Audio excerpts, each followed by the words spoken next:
Everything is becoming more complex, and there is nowhere more critical where that lands than in the industry we work in communications. Everything's disrupted, and we couldn't think of any better theme to talk to this year than keeping up with disruption. I think brands that embrace disruption can actually thrive on it. The most successful artists are those that embrace change, and change happens so quickly in the digital environment. The first one that I'd like to talk about is Kenya. Now please, don't ever complain to me about having difficult clients. To me, innovation with technology is not about the fact that it's shiny and new. It's about enabling a person or a business to be able to do something different, to do something better, to change, how they can, enhance their customer experience, find new business possibilities. The key is that it has to, in my mind, add value. It's not just innovation for innovation's sake, but in the service of doing something new and different or more that you couldn't do before. I think the challenge has been that there are actually too many choices, and really what we're craving is simplicity. Being able to simplify these choices, and I know we're going to talk a little more about artificial intelligence later, but really the possibility for AI is in helping to kind of help us make the choices, narrow them down, so that the choice is either simple or the choice is designed for us. We all have access to pretty much everything with our mobile devices that we carry around all the time. And as we do that, we expect certain things, right? So I expect to have access to any piece of information I want at any moment that I need it. And so that rises it, and then you get things like an Uber, right, where you start to be like, oh, well, now I expect the most seamless experience. And so then everyone asks themselves in every business, what's the Uber for my business? So I think that drives a lot of really good thinking and innovation as it relates to what's the expectations generally for consumers and how does that apply to my brand.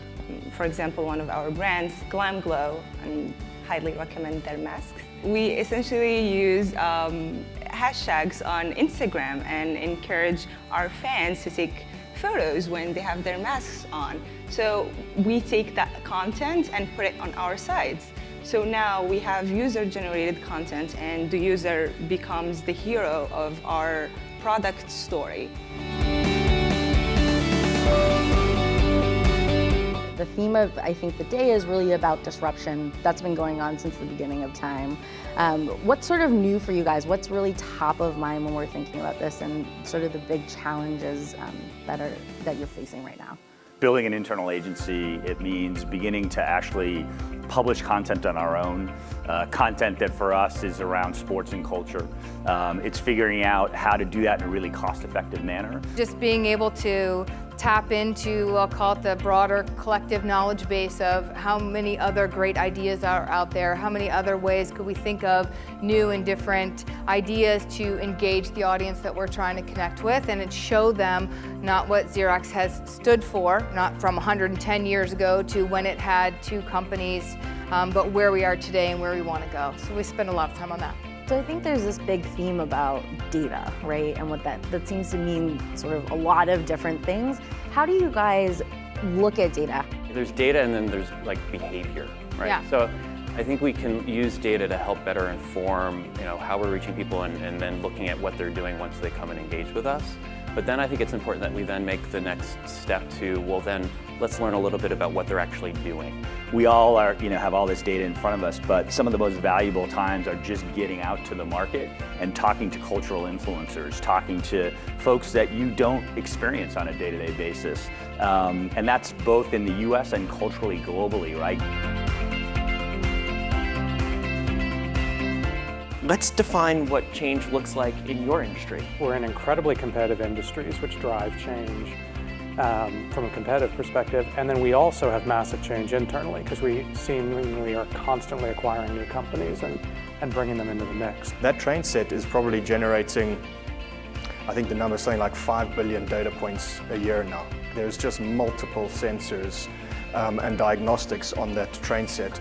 And it's what we do now with the data that is more and more important. And I know that's been the common theme throughout, but that's where we can add additional value for our customers. It's about enhancing throughput, enhancing productivity, safety, predictive maintenance, all of those things. Change in the auto categories is really in two areas in particular. One is actually the technology with the products, right? The continuous migration or integration of battery technology, basically, versus just internal combustion is one I think everybody's familiar with. It's been going on for quite a while.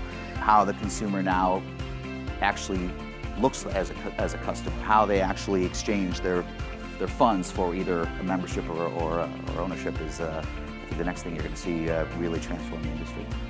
Well, that's it. That's a wrap. I hope you all enjoyed it. I guess we didn't know what we were getting into with the theme of disruption, but what we've learned is everyone's working on it. Everyone's got a different perspective.